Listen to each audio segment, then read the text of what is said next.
నమస్తే, welcome to లియా news. Unstoppable show ఎంత హిట్ అయిందో మనందరికీ తెలిసిందే. మరి అలాంటి హిట్ ప్రోగ్రామ్కి రామ్ చరణ్ లాంటి గెస్ట్ వస్తే ఇంకా అది సూపర్ డూపర్ హిట్ అనే చెప్పాలి. ఇది రామ్ చరణ్ ఫ్యాన్స్కి పండగ అనే చెప్పుకోవచ్చు. ఇక గేమ్ చేంజర్ సంక్రాంతి బరిలో ఉన్న నేపథ్యంలో మరి అన్స్టాపబుల్ షోకి రామ్ చరణ్ రావడం, మరి ఇటు డాకు మహారాజ్గా బాలకృష్ణ ఇద్దరూ కలిసి మరి షోలో హల్చల్ చేసిన విధానం, ఇదంతా కూడా ఆడియన్స్ చాలా క్యూరియాసిటీని క్రియేట్ చేస్తున్న నేపథ్యంలో మరి అసలు ఈ షో ఎలా ఉండబోతుంది, అలాగే డాకు మహారాజ్ గురించి, అలాగే గేమ్ చేంజర్ గురించి మరిన్ని విషయాలు తెలుసుకుందాం. మనతో పాటు ఉన్నారు senior journalist doctor Durga Vadlamani గారు. నమస్కారం మేడం. నమస్తే అండి. సో అన్స్టాపబుల్ షోకి రామ్ చరణ్ రాబోతున్నారు. అండ్ మనం ఇప్పటికి చాలా షోస్ చూసాము. ఆ షోస్ లో ఎప్పుడు కూడా రామ్ చరణ్ వచ్చిన గెస్టులతో కాల్లో మాట్లాడేవాళ్ళు. సో ఆ గెస్టులు కూడా నువ్వు వచ్చినప్పుడు మిమ్మల్ని కూడా మేము అంతే ఇరికిస్తామని చెప్పి కొన్ని తమాషా వ్యాఖ్యలు కూడా మనం చూసాము. సో ఈసారి మరి అన్స్టాపబుల్ షో ఎలా ఉండబోతుంది, అలాగే రామ్ చరణ్ ఎలా ఏం చెప్తారు అని చెప్పి కూడా ఆయన ఆడియన్స్ క్యూరియాసిటీతో వెయిట్ చేస్తున్నారు. సో మీరేం చెప్తారు ఈ షో గురించి? ఇవాళ డాకు మహారాజ్తో గేమ్ చేంజర్ భేటీ అయ్యాడు. అంటే అన్స్టాపబుల్ కోసం అన్నపూర్ణ స్టూడియోలో నడుస్తుందండి ఇవాళ ఆ షూటింగ్. అయితే 2019లో వినయ విధేయ రామాతో ఇతను ఎవరు రామ్ చరణ్, అలాగే ఎన్టీఆర్ది ఆ సినిమాతో మన బాలయ్య గారు, అండ్ దెన్ F2తో వెంకటేష్, ముగ్గురు ఒకసారి వచ్చారు. అదేవిధంగా ఇప్పుడు మళ్ళీ 2025లో వస్తున్నారు. అంటే చూసారా, 5 ఏళ్లలో ప్రభుత్వం మారింది. 5 ఏళ్ల తర్వాత వీళ్ళు అంటే ఒక మంచి సందర్భంలో ఈ సినిమాలు వస్తున్నాయి కొత్త ప్రభుత్వం వచ్చాక. సో 3 సూపర్ డూపర్ హిట్ కావాలని కోరుకుందామండి.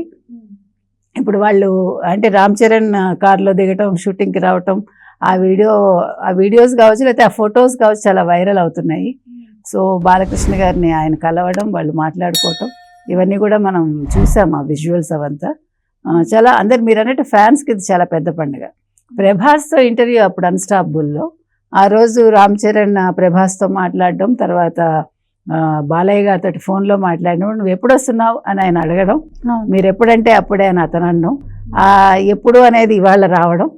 So game changer Sri Venkateswara movies పతాకం మీద రేపు 10వ తారీఖు జనవరి 10న కొత్త సంవత్సరంలో రిలీజ్ అవుతోందండి.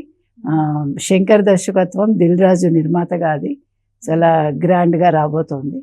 సో ఈ నేపథ్యంలో ఇవాళ అన్స్టాపబుల్ షోకి ఆయన వచ్చారు. అసలు బాలయ్య గారు అన్స్టాపబుల్ అనేది అది అన్స్టాపబులే, అలాగే నడుస్తుంది. అంటే ఒక 60 ఏళ్ళు పైబడ్డ వ్యక్తి యాంకర్గా రావడం ఏంటి అనుకుంటే, సో యువత ఎందుకు పనికిరారు అన్నట్టుగా ఉంది ఇవాళ చూస్తే. అంటే ఒక సెట్ ఉంది కదా మీకు, యాంకర్ అంటే 25 ఏళ్ళు ఉండాలి, 30 ఏళ్ళు ఉండాలి, ఏవో కొన్ని పారామీటర్స్ పెట్టుకుంటారు కదా. సో మీ పారామీటర్స్ ఏవి నా దగ్గర పనిచేయవన్నాడు ఆయన. సో ఐఎమ్ ఎవర్ గ్రీన్ అన్నట్టుగా సీరియస్గా. అంటే మనం నిజంగా ఇది చాలా మంచి విషయం అండి. ఒక అమితాబ్ హిట్ అయ్యాడు కదా. ఎన్ని జరుగుతున్నాయి, ఎన్ని సిరీస్ జరుగుతున్నాయి కేబీసీ. అంటే కొంతమంది సెట్ చేయగలరు అట్లా.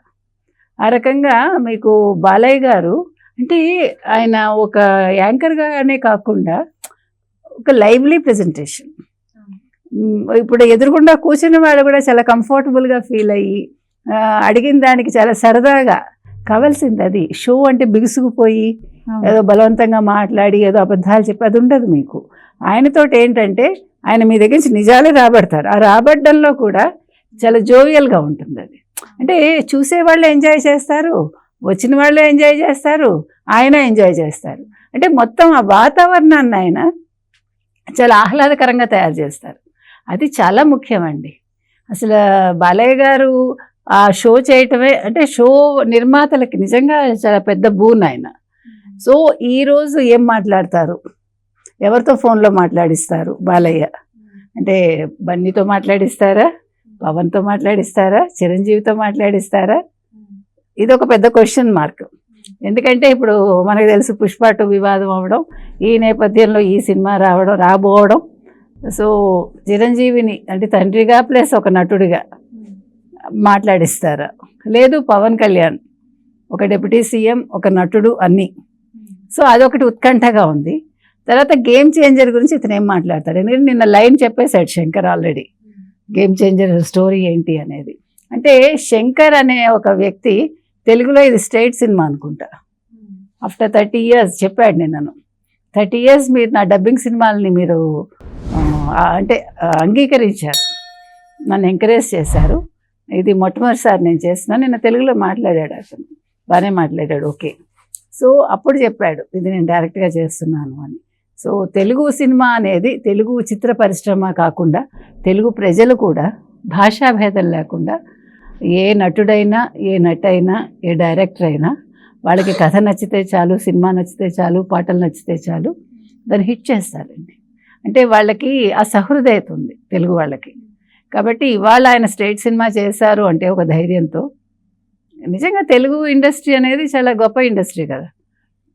సో ఇవన్నీ కూడా ఇప్పుడు ఈ మరి సినిమా విషయాలు వస్తాయా రావా మిగతావి అంటే ఇప్పుడు జరిగిన అంశాలు ఏమైనా ప్రస్తావనకు వస్తాయా రాదా అనేది వాళ్ళ ఫ్యామిలీకి సంబంధించే కదా. వాళ్ళు ఫ్యామిలీ కావచ్చు, వీళ్ళ ఫ్యామిలీ కావచ్చు.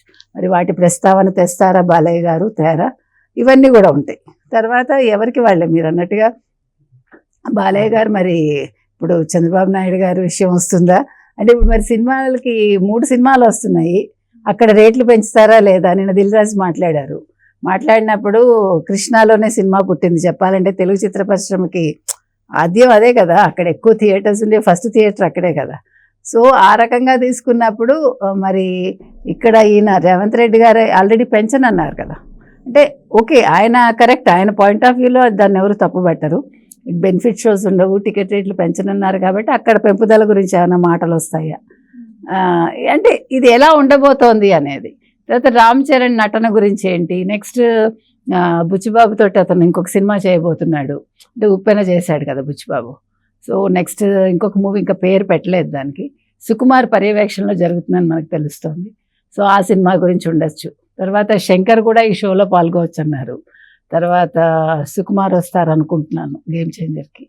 సో ఈ రకంగా అంటే ఈ షో అనేది ఏ రకంగా ఉండబోతోంది అనేది చాలా పెద్ద ఆసక్తిని అందరిలో రేకెత్తిస్తుంది. ఏది ఏమైనా బాలయ్య షో అనేది ముఖ్యంగా ఇవాళ రామ్ చరణ్ రావడం ఇవన్నీ కూడా ఒక ప్లస్ పాయింట్స్, ఒక అసెట్ అన్నమాట. మీరు అన్నట్టుగా ఇందాక అన్నారు అతను మిగతా వాళ్ళు నాట పట్టించేవాడు ఫోన్లోని. అంటే ఇక్కడ రామ్ చరణ్కి ఒక అడ్వాంటేజ్ ఏంటంటే పెళ్ళి అయిపోయింది, వేరే ప్రభాస్కి అప్పుడు పెళ్ళి అవ్వలేదు కదా. సో మేబీ అంటే ఆ రకంగా కూడా ఊరికే జోక్స్ వేసి ఉండొచ్చు. అంటే మనం చూసామండి ప్రభాస్ గారి షోకి వచ్చినప్పుడు సర్వర్లు కూడా క్రాష్ అయిన పరిస్థితి మనం చూసాము. అండ్ ఇప్పుడు మీరన్నట్టు ఇప్పుడు ఈ తెలంగాణలో ఈ మూవీ ఇండస్ట్రీ గురించి కొంచెం ఉన్న ఇష్యూస్ ఉన్నాయి కాబట్టి ఈ అంశాలను స్పృశించే అవకాశం ఉంది, కానీ ఇదే పర్టికులర్ గా ఉండదు. మీరు చెప్పింది అదంతా షో అయితే ఫన్ గా ఉండే అవకాశమే ఉంటుంది. అలా ఒకసారి ఊరికే ఒక స్పృశన అంతే, అది ఒప్పుకుంటారు. ఈసారి రామ్ చరణ్ షో కూడా సర్వర్లు క్రాష్ అయ్యే అవకాశం ఉందంటారు? ఖచ్చితంగా సర్వర్స్ డౌన్ అయ్యే అవకాశం ఉందండి. చూద్దాం, పెద్ద హిట్ అవుతుందని అనుకుందాం. ఏదైనా బాలయ్య గారు ఉంటే నవ్వుల పువ్వులే కదా. సో రామ్ చరణ్కి RRR తర్వాత నెక్స్ట్ మూవీ ఇదే అంటే ఆ ముందు చిత్రం చాలా హిట్ అయింది కాబట్టి మరి దీని మీద కూడా చాలా హోప్స్ ఉంటాయి ఆడియన్స్కి. సో ఆ హోప్స్ని మరి రామ్ చరణ్ అందుకోగలరంటారా? ఎలా ఉండబోతుంది అంటారు? ఖచ్చితంగా, ఎందుకంటే మీకు శంకర్ మూవీస్ అంటేనే అంటే శంకర్కి ఒక ప్రత్యేకత ఉంది కదా. ఆయన చాలా భిన్నంగా ఆలోచిస్తాడు. అంటే అందరూ ఒక రకంగా ఉంటే ఆయన ఆలోచన ధోరణి అంటే సృజనాత్మకత, అది చాలా బాగుంటుంది. ఇప్పుడు మనం చూసాం 7 Wonders ఒక పాటలో చూపించాడు ఆయన. అట్లా రకరకాల ఆయన ఏది తీసుకున్నా కూడా మనకి అంటే మన ఊహకు అందదు, టు బీ ఫ్రాంక్.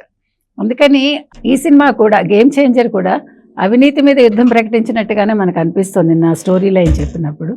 చూద్దాం మరి ఏ రకంగా టైటిల్ కూడా అలానే ఉండింది, అంతే కదా. అందుకని గేమ్ చేంజర్ అనేది వాళ్ళ ఇండస్ట్రీలో కూడా ఒక గేమ్ చేంజర్ కాబోతోందా అంటే ఆల్రెడీ జరుగుతున్న ఇన్సిడెంట్స్ చూస్తూ ఉంటే ఇది మంచి రికార్డ్స్ బద్దలు కొడుతుందని అనుకుందాం. Right madam, thank you. Thank you. Please subscribe to Leo news for more videos.